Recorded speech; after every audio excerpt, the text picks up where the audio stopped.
Vanekî me ji Enqere heye Birêz Dozgin Kaplan serokê Partiya Maf û Azadiyan Hakparê Birêz ev dema baş be spas hûn mêvaniya Rûdawê ne. Nerîna we li ser van hilbijartinan çi ye weke Hakparê heta vê kelîkê hûn nêzîkî kê ne? Em nêzîkî ev meseleyê Kurdin. Niha me hilbijartina berî jî 2023 jî me daxuyaniya xwe de niha ew şerrê ku nav Tirkiyeyê de çê dibe yanî du alî em bibêjin niha jî dibêjin Cumhur İttifaqı û Millet İttifaqı. Ewan şerrê desthilatdariyê dikin. Meseleyên herî mezin Tirkiye, meseleyê Kurd ji bo çareserkirina tiştekê wan nîne. Yani alî demokrasî û pêşketina mirovayî qet tiştek evê nakin em wek dervayê ev îttifaqê xwe dibînin. Baş e, wate hûn li gel kîjan Partiya Kurdî hevpeymaniyê dikin? Belê. Niha gelê hilbijartina Tirkiye an nihayê de îtifaqa çê dibin. Tu zanî derfet dide ku îtifaqa çê bibe û gelek îtifaqa ne. Mesela îtifaqa Cumhur desthilatdariya serokatiya Birêz Erdogan diçe çi dibêjin îtifaqa millet piçek lawaz e û em bibêjin çepî Tirka an İslamî Tirka hemû îtifaqê wan heye. Em wek Hakpar dibêjin kêmasiya ev siyaseta rojene nihayê de İttifaqê Kurdistanî kême. Niha derveyê wan ji ber ku tu projeyê wan tune hem meseleyê şaredarî de hem meseleyê giştî a Tirkiyeyê de. Tu çareseriya wan nîne. Em dibêjin kêmasiyê ji meseleyekî İttifaqekî Kurdistanî de heye. Em wek Hakpar 36 partî dikeve hilbijartinê yek partî ji Hakpar e. Ji gora me meseleyê Kurd da herî bawermend çareserkirina meseleyê Kurd da herî dilsoz Hakpar e. Em dibêjin dervayê ev îtifaqa yani Cumhur, Millet û Dem Partî jî nav da dervayê wîna İttifaqê Kurdistanî hevcedarî dike. Em banga gelê Kurd û partiyên Kurdistanî re bang dikin.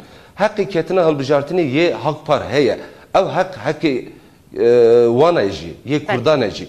Werin em ev heqa ji bi hevra modelek derxin ji bo Baş e, madem we Kurd bir alternatif ketina hilbijartinan de heye weke Hakparê heta vê keliyê we peywendî bi kîjan Partiya Kurdî re kiriye li Bakurê Kurdistanê? Belê. Heqê ketina hilbijartinê yê me bak fermî heye. Em dikevin hilbijartinê û hemû bajaran da jî bikevin. Hem Kurdistan hem ji Tirkiye. Me bangê partiyên Kurdistanî re kiriye û wek fermî ara hareketa azadî Partiya Demokrata Kurdistan a Kurd wek îtifaqek me ava kiriye. Pêşniyara me ji bo Partiya Welatperezên Kurdistanê û partiyên dinê re jî pêşniyare ye hîna jî ji me re bersiv nehatiye. Em dibêjin modelek em dikarin ji Kurdistanê de modelek em derxin ji alî şaredarî de. Mesela modelin İslami hene, modelin sosyal demokrat hene û modelin komünîst da jeye wek Dêrsimê modelek derxistiye. Çima em nikarin wek partiyên Kurdistanê modelek welatperverî derxin. Me bang kiriye niha Hakpar Azadî Hareketî KDP Kurd îtifaqê da ne û hîn jî banga me vekiriye. Baş e. Yani divê stratejiya Kurdan bo van hilbijartinên şaredariyan ku ke hikûmetên xwecehî jî tê naskirin û zêdetir peywendiya wê bi jiyana rojaneya xelkê jî heye. Divê stratejiyeta Kurdan bo van hilbijartinan çawa be? Niha ev sistema serokatî a Tirkiyeyê de rastî jî qîmetê parlamento wek berî zêde nemaye. Yani ev sistema serokatî de parlamento serok bi xwe dikare parlamento fesih jî bike. Lê şaredarî ne olsa ye, şaredarî wek xwe îdarekirin e. Yani eger Kurd siyasetekî yani heta netevî millî siyasetekî aqilane bimeşe derfetên gelek mezine ye. İnsan yani Kurd jî dikare bajarê xwe îdare bike. Yani alî siyasî, alî çandî, alî kültürî dikare bike. Bak numune. Mesela eger destî Kurdan da bajarek, destî Kurdan da hebe, an jî navçeyek, an jî beldeyek hebe. Niha ji qanûnê da dersên bijarte hene Kurdî. Eger dibistanê da ده زاروک ببیجه از درس کردی دو خازم بگرم ev dibistan mecbure hem mamosta ayar bike hem jî ji bovan sinifek ayar bike. Niha bajarek destê mirovê de bibe. Serok bajar an jî encûmenên bajar bibêje ku ev bajarê de ku kîjan zarok Dêrsîn bijarte a Kurdî hilbijere em masrafê van diyê salane em bidin. Yani ev yek alî siyasî çandiye. Mesela Ali Aborî da niha Ali Aborî da gelek ziraat, tarım çedibe Kurdistan'ı da baver bike cotkar gelek perişane. Ali Aborî da hem cotkar, gundi ve rençber. Eğer mesela bajarekta bak numune genim devlet her sal fiyata genim hıl dibijere sala çuyi tona genim 8000 TL bu.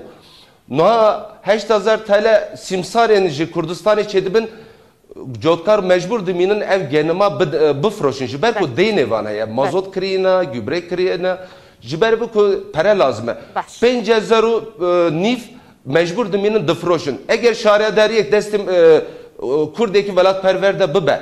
Mesela ev şaredariye dikare genima cotkar bifroşe o hakivacı zedetir bide. Hon vaka hakbar yani gorin hata bahsawan parti u alyan kirku هەفپەیمانیا وە هەیە هەر بڤێ هەفپەیمانیە هەم بەشدار بوون دە هەلبژارتنێن گولانە ساڵا دەرباس بوویدا بە هەمان هەفپەیمانیە دوان هەلبژارتنان دە هەم بەشدار ببن هەندوێ باوەریە دەنە کە هونێ شارەداریان دەست بخن Noha yani siyaset kesiniz zannediyoruz. Siyaset de sürpriz zenci içedi be. Eğer gayni ev ittifakın dini yani parti dem o çepin Türka anji AK Parti o Cumhur İttifakı millet dervayvan. Eğer ev kujukhara Kurdistan'ı dibejin ittifakek rastici baş bıkın baver bıke derfeteye. Ez nabejin bajarın gelekmezin bıkın le navçe. Navçe du se navçe bıkın modeli ku ez dibejim em çe bıkın baver bıke jibo çi dibêjin jibo iktidarê jî rêyek vedibe siyaseta Kurdistanê jî hevcedarî ev heye yani gerekî siyaset ji Tirkiye jî bigore guhartinek çêbe siyaseta Tirkiye Kurdistanê jî guhartinek çêbe ji ber ku çil pênc sal yek iktidar heye çi dike ji bo Kurdan ji bo şaredarî çi dike tiştek nake siyasetekî aştiyane demokrat û aqilane lazim e ji bo Kurdan eğer ev kujwa Partiyen Kurdistan'ı dibêjin ev derfet heye bangamın disan eve em nabêjin varın bikevin hak parê hakîketine hilbijartinê yê hak pareye varın em behevra kar bînin namzet slogan proje her tiş em behevra bikin banga me jî hin berdewam e baş gelekî spas bo te Birêz Dozgin Kaplan Serokê Partiya Maf û Azadiyan Hak Parê ji Enqerê tu mêvanê me bûyî zor spas